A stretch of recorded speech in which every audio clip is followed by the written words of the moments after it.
Hello every one, welcome to delicious recipes. പുട്ടിൻ്റെ കൂടെയും ചോറിൻ്റെ കൂടെയൊക്കെ കഴിക്കാൻ പറ്റിയ നല്ലൊരു ചെറുപയർ കറി നമുക്ക് തയ്യാറാക്കിയാലോ.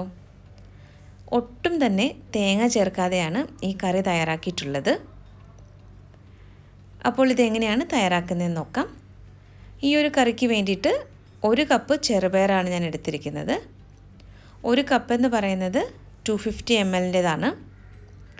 ഇത് നന്നായിട്ട് ഞാൻ കഴുകി എടുത്തിട്ടുണ്ട്. ഇനി ഇതിലേക്ക് നമുക്ക് കുറച്ച് വെള്ളം ഒഴിച്ചിട്ട് അരമണിക്കൂർ ഇതൊന്ന് കുതിർത്ത് വയ്ക്കാം.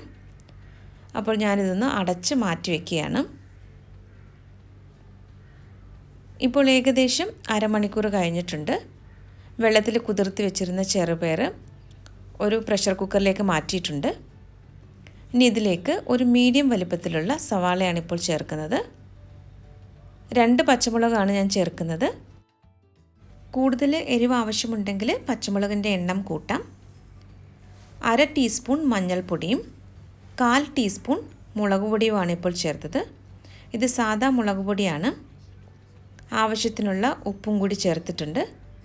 ഇനി ഇതിലേക്ക് 2.5 കപ്പ് വെള്ളമാണ് ഞാനിപ്പോൾ ചേർക്കുന്നത്. ഇത് നന്നായിട്ടൊന്ന് മിക്സ് ചെയ്തെടുക്കാം. അതിനുശേഷം കുക്കർ അടച്ചു വെച്ചിട്ട് ഇത് നല്ലതുപോലെ ഒന്ന് വേവിച്ചെടുക്കണം. പ്രഷറൊക്കെ നന്നായിട്ട് പോയതിനു ശേഷം മാത്രമേ കുക്കർ തുറക്കാവൂ.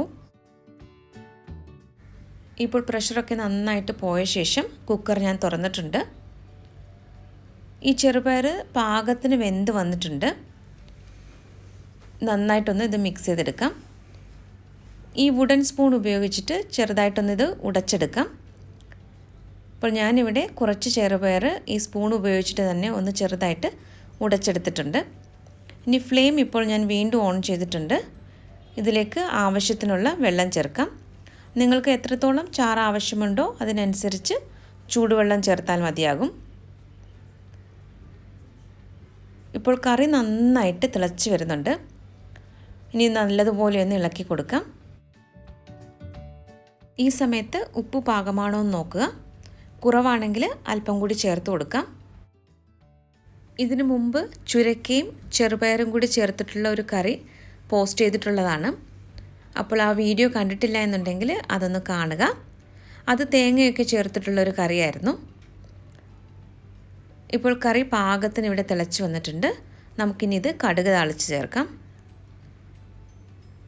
വെളിച്ചെണ്ണ ചൂടായി വന്നപ്പോൾ 1/2 ടീസ്പൂൺ കടുകാണ് ചേർത്തത്. കടുക് നന്നായിട്ട് പൊട്ടി വരുമ്പോൾ 3 ഉണക്കമുളകും കുറച്ച് കറിവേപ്പിലയും കൂടി ചേർക്കാം. ഇതിന് നന്നായിട്ടൊന്ന് മൂപ്പിച്ചെടുക്കണം. ഇത് നമുക്ക് തയ്യാറാക്കി വെച്ചിരിക്കുന്ന കറിയിലേക്ക് ചേർത്ത് കൊടുക്കാം. നന്നായിട്ടൊന്ന് ഇളക്കി കൊടുക്കാം. ഇത് കുറച്ച് സമയം ഒന്ന് വെച്ച് കഴിയുമ്പോൾ കുറച്ചുകൂടി ഇത് കറി കുറുകി വരും. അപ്പോൾ നിങ്ങൾക്ക് എത്രത്തോളം ചാറ് വേണം അതിനനുസരിച്ചിട്ട് വേണം വെള്ളം ഇതിൽ ചേർക്കേണ്ടത്. അങ്ങനെ നമ്മുടെ രുചികരമായിട്ടുള്ള ചെറുപയർ കറി ഇവിടെ റെഡി ആയിട്ടുണ്ട്. ഈ റെസിപ്പി എല്ലാവർക്കും ഇഷ്ടമായെന്ന് കരുതുന്നു. അപ്പോൾ മറ്റൊരു നല്ല റെസിപ്പിയുമായിട്ട് വീണ്ടും വരാം. Thank you.